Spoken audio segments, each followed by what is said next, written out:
Belek petič zapored.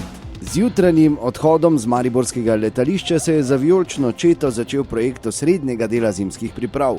Turško letovišče ob Sredozemskem morju je zdaj že ustaljena vijolična baza in po dosedanjih dobrih izkušnjah prizorišče osrednjega dela priprav ostaja nespremenjeno.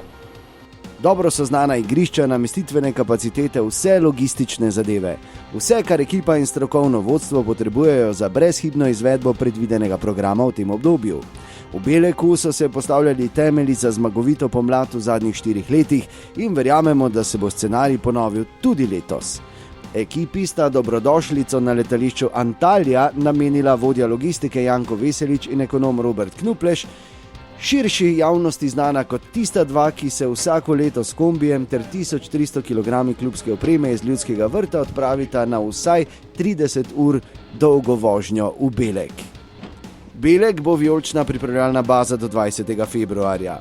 Kaj se bo dogajalo, ni treba posebej izpostavljati. Vsi se zavedajo, kako se bo treba potruditi v boju za 11 prostih mest v začetni 11-terici.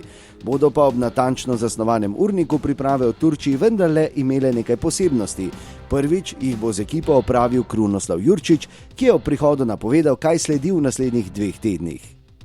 Prije svega smo tu došli da izbrusimo formu do kraja, da odigramo te jake prijateljske utakmice, da vidimo te nekakve kombinacije što se tiče našeg sistema igranja, što se tiče nekakvih automatizama, stvaranja jedne dobre klime među igračima.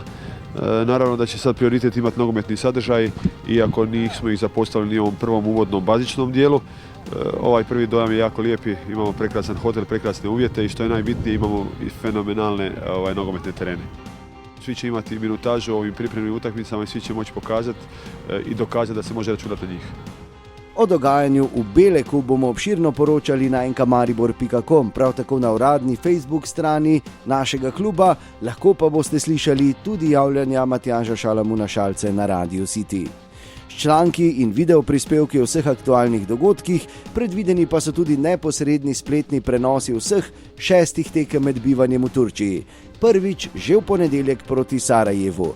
In ko si boste rezervirali čas pred zaslonom, ne pozabite všteti časovne razlike. V Beleku je namreč naša ura +1.